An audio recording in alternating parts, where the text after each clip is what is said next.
سورہ بقرہ کی آیت نمبر 102 میں اللہ پاک فرماتے ہیں کہ وَمَا كَفَرَ سلیمان علیہ السلام نے کفر نہیں کیا۔ اس کو بیان فرمانے کی جو وجہ بیان کی جاتی ہے کہ کیوں اللہ پاک ایسا فرما رہے ہیں، کیونکہ یہودی لوگ جو ہیں وہ سلیمان علیہ السلام کی طرف کفر کی نسبت بھی کرتے تھے اور جادو کی نسبت بھی کرتے تھے۔ آپ علیہ السلام کو جو خلاف معمول قسم کی بادشاہت نصیب ہوئی تھی تو گویا کہ یہودیوں کو یہ پٹی پڑھائی گئی تھی کہ یہ جتنی بھی سلطنت سلیمان علیہ السلام کے پاس ہے یہ سارا دراصل میں جادو کی وجہ سے ہے۔ اگر تم بھی جادو سیکھ لو گے تو تمہیں بھی یہ حیرت انگیز قسم کی جو ہے وہ طاقت مل جائے گی۔ اور ایک اور مفسرین کرام کو یہ بھی ملتا ہے کہ سلیمان علیہ السلام کے دور میں یہ شیاطین، چاہے وہ حقیقی شیاطین تھے یا انسانوں میں سے جو شیاطین تھے،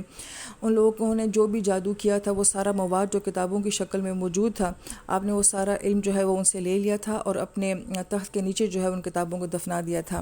لہٰذا آپ کے دنیا سے جانے کے بعد یہود لوگ اس ساری تحقیق میں تھے کہ آخر وہ سارا مواد اور کتابیں کہاں ہیں۔ انہوں نے تخت سلیمانی کے نیچے سے وہ کتابیں حاصل کیں اور اس میں یہ سارا علم جو لکھا ہوا تھا تو انہوں نے یہ بات منسوب کر دی کہ دراصل میں یہ سارا علم سلیمان علیہ السلام خود کیا کرتے تھے، جادو کیا کرتے تھے، اور پھر انہوں نے جو ہے اس بات کو مشہور کر دیا کہ آپ نے جو ہے وہ کفر بھی کیا اور جادو بھی کیا تھا۔ لہٰذا اس بات کی تردید جو ہے وہ اس آیت مبارکہ میں کی جا رہی ہے۔ پھر اسی آیت مبارکہ میں جو ہے وہ ہاروت اور ماروت کا قصہ بیان کیا جاتا ہے اور بابل شہر کا جو ہے وہ نام لیا جاتا ہے۔ لہٰذا اس قصے کے بارے میں عوام الناس میں بہت ساری باتیں مشہور ہیں جن کی کوئی حقیقت اور اصلیت نہیں ہے، اگرچہ تفسیر ابن کثیر میں اور کچھ حدیث کی کتابوں میں بھی جو ہے کچھ ایسی باتوں کا حوالہ ملتا ہے، لیکن اکثر علماء کرام نے جو ہے وہ ان باتوں کو قبول نہیں کیا ہے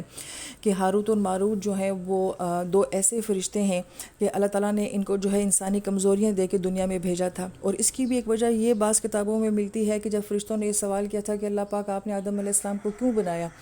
اور اس کے بنانے کی کیا وجہ ہے، تو اللہ پاک نے فرمایا کہ اچھا تم اپنے دو فرشتوں کو ایسے لے کر آؤ جو بہت نیک ہوں، اور پھر انہیں جو ہے وہ ساری انسانی کمزوریاں دی گئیں اور انہیں دنیا میں جو ہے وہ بھیجا گیا۔ لہذا جب وہ دنیا میں آتے ہیں ان کمزوریوں کے ساتھ تو پھر وہ آزمائے جاتے ہیں۔ تو ایک عورت ان کے پاس آتی ہے، ان کو 3 آپشن دیتی ہے کہ یا تو تم شراب پیو، یا تو تم کسی کا قتل کر لو، یا پھر تم میرے ساتھ زنا کر لو۔ وہ قتل اور زنا کا انکار کر دیتے ہیں کہ یہ بہت بڑا گناہ ہے، شراب کو وہ ہلکا معاملہ سمجھتے ہیں، شراب پیتے ہیں تو باقی دونوں کام بھی ہو جاتے ہیں۔ لہٰذا اس سزا میں جو ہے پھر ان کو ایک کنویں میں لٹکا دیا جاتا ہے اور وہ کنواں جو ہے وہ بابل شہر میں ہے۔ بعض یہ بھی قصہ سننے کو ملتا ہے کہ یہ ایک عورت تھی جس کا نام زہرہ تھا اور وہ فرشتوں کو کہتی تھی کہ تمہارا آسمانی دنیا میں آنا جانا ہوتا ہے تو تم مجھے بھی کوئی ایسا علم دو کہ جس کی وجہ سے میں بھی جو ہے وہ آسمانوں میں جا سکوں۔ لہٰذا انہوں نے ان کو ایسا علم دیا، یا واللہ اعلم وہ ان کو آسمانوں پہ لے کے چلے گئے، لہٰذا اس کا نام زہرہ بیان کیا جاتا ہے اور ستارہ زہرہ کی نسبت بھی جو ہے وہ اسی عورت کی جانب کی جاتی ہے۔ لیکن تمام باتوں کو جو ہے وہ مستند علماء کرام نے جو ہے وہ قبول نہیں کیا ہے۔ جو اصل حقیقت بتائی جاتی ہے وہ یہ کہ بابل شہر کی بہت پرانی ثقافت ہے۔ ہم ابراہیم علیہ السلام کے قصے میں بھی جو ہے وہ عراق شہر اور نمرود کا ابراہیم علیہ السلام کے ساتھ سارا مکالمہ جو ہے وہ سنتے ہیں۔ لہٰذا یہاں پہ جادو بہت عام تھا اور لوگوں کا بہت زیادہ شوق تھا اور عقیدہ بن گیا تھا ان کا جو ہے وہ جادو سیکھنا اور سکھانا۔ انبیاء کرام آتے رہے اور وہ ان کو اس بات سے منع کرتے رہے، لیکن وہ اس کے باوجود اس علم سے جو ہے وہ باز نہیں آئے۔ تو علماء کرام یہ فرماتے ہیں کہ اللہ تعالیٰ نے 2 فرشتے یعنی کہ ہاروت اور ماروت کو دنیا میں انسانی شکل میں بھیجا تاکہ وہ لوگوں کو جا کے جادو کی حقیقت اور اس کی اصلیت جو ہے وہ بتا سکیں کہ جادو جو ہے وہ بھی ایک مسبب الاسباب میں سے ایک دنیا کا نام ہے کہ جہاں پہ کچھ کام ایسے کیے جاتے ہیں کہ اگرچہ ان کے ظاہری اسباب ہوتے ہیں اور اس میں کسی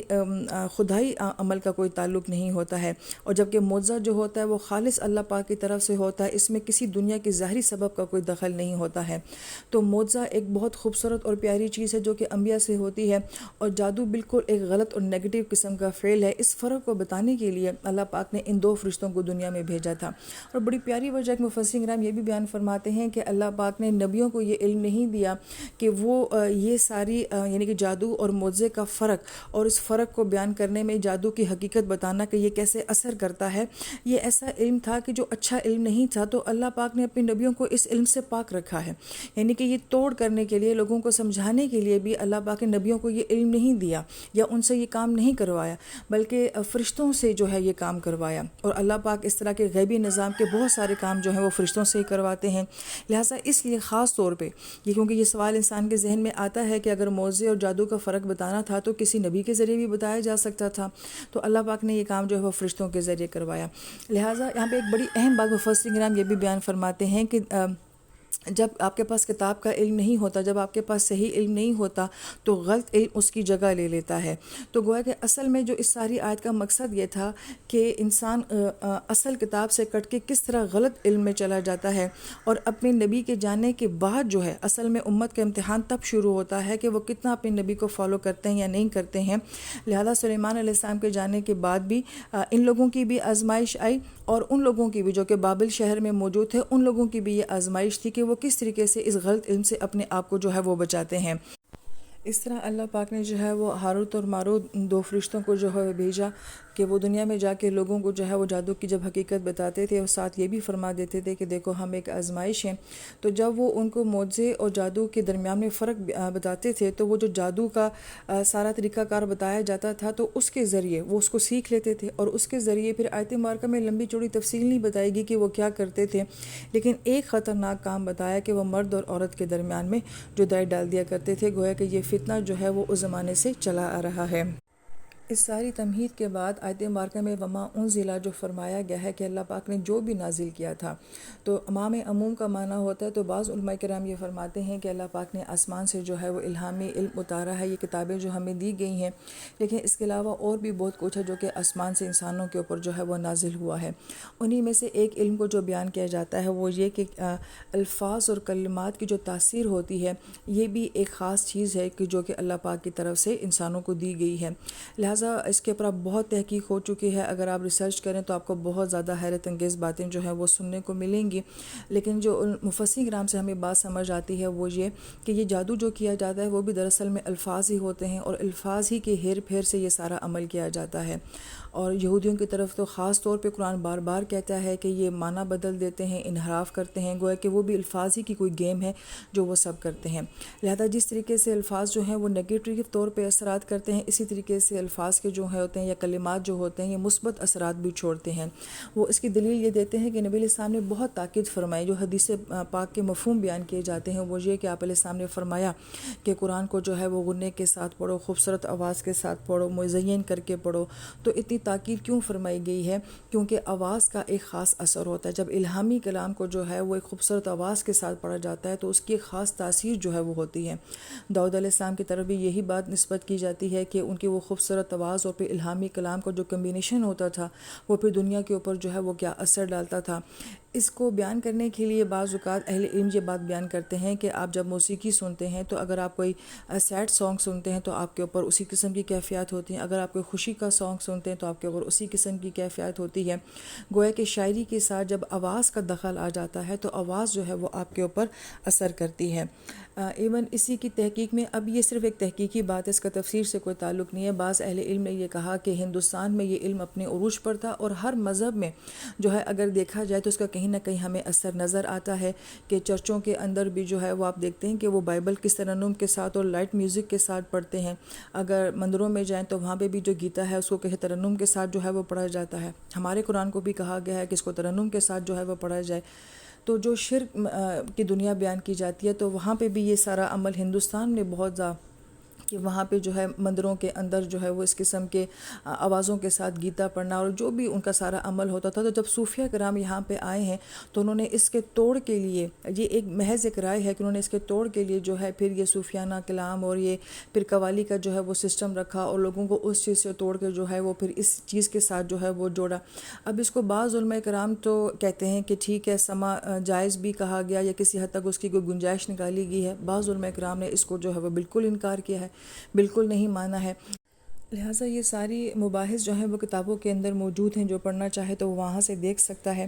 لیکن ایک بات جو کہ اہل علم فرماتے ہیں اور وہ دل کو لگتی بھی ہے کہ یہ اللہ پاک نے جو ہمیں قرآن دیا ہے اور یہ جو اذکار دیے ہیں، یہ کلمات ہیں، یہ الفاظ ہیں، اور الفاظ کے اندر بہرحال ایک تاثیر ہوتی ہے، اور جب انسان ان کلمات کو پڑھتا ہے تو اس کا کسی غیبی دنیا کے ساتھ، ایک ان سین دنیا کے ساتھ جو ہے وہ ایک تعلق جو ہے وہ قائم ہو جاتا ہے۔ یہی وجہ ہے کہ ہم حدیث مبارکہ میں دیکھتے ہیں کہ انسان کا قرآن سننے کے لیے جو ہے آسمان آسمانوں سے فرشتوں کا نزول ہوتا ہے، یا جہاں پہ قرآن سننا اور سنایا جاتا ہے وہاں پہ اللہ پاک کی رحمتوں کا جو ہے وہ نزول ہوتا ہے۔ پھر ہمیں جو ہے مصنون دعائیں پڑھنے کو جو کہا گیا، اور وہ دعائیں کیا ہوتی ہیں، وہ الفاظ ہی ہوتے ہیں۔ تو گویا کہ آپ الفاظ پڑھ رہے ہیں۔ ابھی غور طلب بات ہے کہ آپ تو جس الفاظ پڑھتے ہیں، جیسے آیت الکرسی کا اگر بتایا جاتا ہے، یا نبی علیہ السلام نے بہت سارے اذکار ایسے بتائے ہیں، تو الفاظ پڑھنے سے حفاظت کیسے ہو جاتی ہے، الفاظ پڑھنے سے رحمت کیسے آ جاتی ہے، الفاظ پڑھنے سے آپ کسی چیز کے نقصان سے کیسے بچ جاتے ہیں۔ تو اگر انسان غور کرے اور گہرائی میں جائے تو اس کا مطلب ہے کہ الفاظ کے اندر کچھ ایسی تاثیر ہوتی ہے، اس کا غیبی دنیا سے کوئی ایسا تعلق قائم ہو جاتا ہے کہ پھر وہاں سے آپ کو رسپانس میں جو ہے وہ تحفظ ملتا ہے، یا آپ کو حفاظت ملتی ہے، جس نیت سے بھی جو ذکر کیا جاتا ہے۔ یہاں تک کہ کچھ جدید اسکالرز اب آئے ہیں، وہ اس کی تحقیق بیان کرتے ہیں کہ دراصل میں یہ سارا آواز ہی کا مسئلہ ہے،